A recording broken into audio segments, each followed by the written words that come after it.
ओम नमः शिवाय। प्रिय भक्तों, आज के हमारे इस वीडियो में हम आपके लिए एक बहुत बड़े तपस्वी की कहानी लेकर आए हैं, जिनकी कथा हर रोज एक सांप सुनने आता था।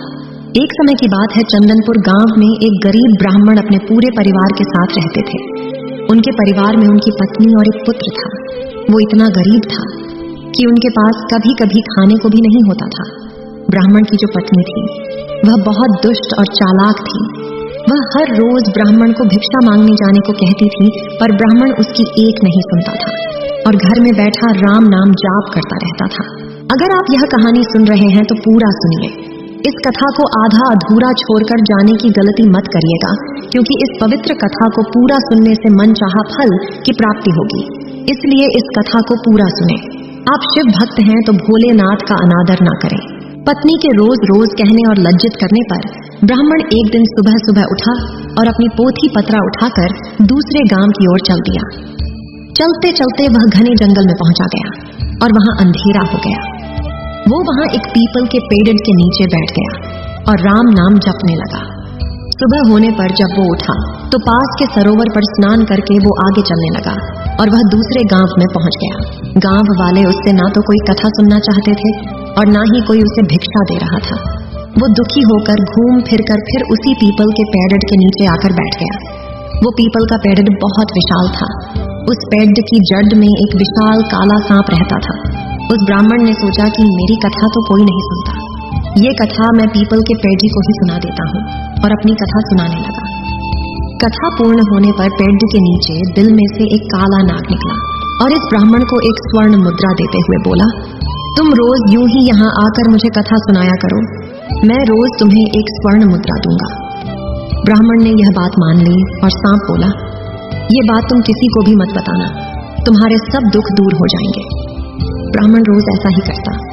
सुबह उठता, नहा धोकर अपनी पोथी पत्रा लेकर उस पीपल के नीचे पहुंच जाता और वहां बैठकर कथा सुनाता। एक दिन गांव की कुछ औरतें ब्राह्मणी के पास आई और उससे पूछने लगी कि आपके पति इतने धनवान कैसे हो गए, वो रोज कहाँ जाते हैं और रोज उनकी कथा कौन सुनता है। औरतों की बात सुनकर ब्राह्मणी के मन में शंका आ गई। उसने एक दिन अपने पति से पूछा कि आपको ये धन कहाँ से मिलता है, मुझे भी बताए। ब्राह्मण बोला, तुम्हें इससे क्या मतलब है। ऐसा कहकर ब्राह्मण ने ब्राह्मणी की बात टाल दी। कुछ दिनों तक ब्राह्मण उसे टालता रहा, पर एक दिन ब्राह्मणी ने ब्राह्मण को मजबूर कर दिया।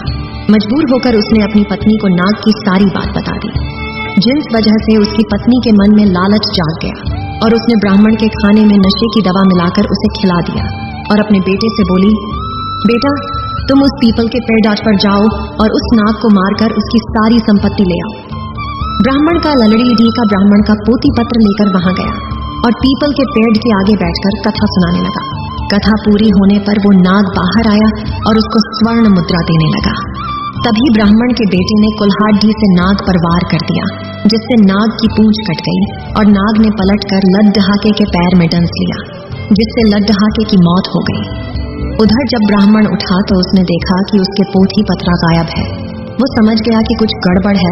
वो जल्दी से पीपल के पेड़ के पास गया तो देखता है कि उसका ललडेडा का वहां मरा पडेड़ा है। ब्राह्मण को देख नाग बाहर आया और बोला, ब्राह्मण मैंने तुम्हें कहा था कि स्वर्ण मुद्रा की बात तुम किसी से नहीं कहोगे। अब तुम यहाँ से चले जाओ।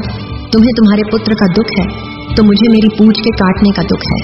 मैं तुम्हें श्राप देता हूँ कि तुम्हारी जो संपत्ति मेरे द्वारा बनी थी वो सब नष्ट हो जाएगी। ब्राह्मण सर पिट कर रह गया और रोता बिलखता अपने पुत्र का शव लेकर वहां से आ गया और अपनी पत्नी से बोला, देखा तुम्हारे लालच की वजह से हमने अपना इकलौता पुत्र गंवा दिया और हमारी सारी संपत्ति नष्ट हो गई। ब्राह्मणी भी रोती रही। दोस्तों, लालच एक दलदल है जो व्यक्ति को विनाश की ओर अग्रसर कर देता है। तो दोस्तों, कैसी लगी आपको आज की हमारी ये कहानी? हमें कमेंट बॉक्स में लिखकर जरूर भेजिएगा और साथ ही साथ हमारे इस चैनल को सब्सक्राइब करना ना भूलें। तो प्रिय भक्तगण, चलते हैं एक और नई कथा की ओर। इस कहानी को कहते सुनते और हुंकार भरते सभी को अमर सुहाग देना। एक समय की बात है, भगवान भोलेनाथ और माता सती पृथ्वी पर भ्रमण करने के लिए निकले। भोलेनाथ ने माता सती से पूछा कि आप 12 महीने के रास्ते से चलोगी या 6 महीने के रास्ते से? तो माता सती बोली, मैं 12 महीने के रास्ते से चलूंगी। तब भगवान शंकर ने पार्वती जी से कहा कि संसार के लोगों के दुखों को देखकर आप कोई भी हट नहीं करोगी। माता सती मान गई। अब शिव जी पार्वती जी को लेकर चलते हैं तो रास्ते में देखते हैं एक घोड़ी को कष्ट आ रही थी। उसके बच्चा होने वाला था और वो दर्द में थी, तो उसकी पीड़ा देखकर माता सती ने भगवान शंकर से पूछा, इस घोड़े को क्यों कष्ट आ रही है? तो शिव जी कहते हैं कि ये मां बनने वाली है। तब पार्वती जी बोली कि मां बनने में इतना कष्ट है तो आप मेरे को तो गांठ लगा दो, अभी आगे चलो। तभी रास्ते में एक राजा का राज्य आता है। वहां दूर दूर तक शांति और उदासी फैली होती है।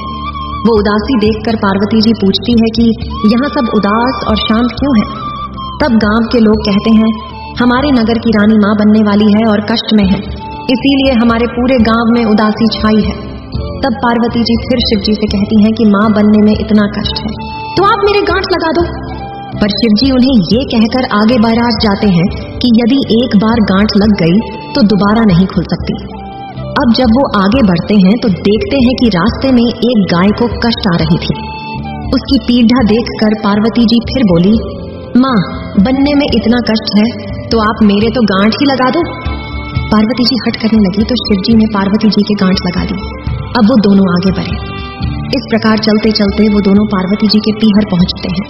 वहां सब उनकी खूब आवभगत करते हैं, खूब पकवान बनाए जाते हैं, पर शिव जी जो भी खाना बना होता है वो सब खाना खा जाते हैं। अब पार्वती जी क्या खाएं?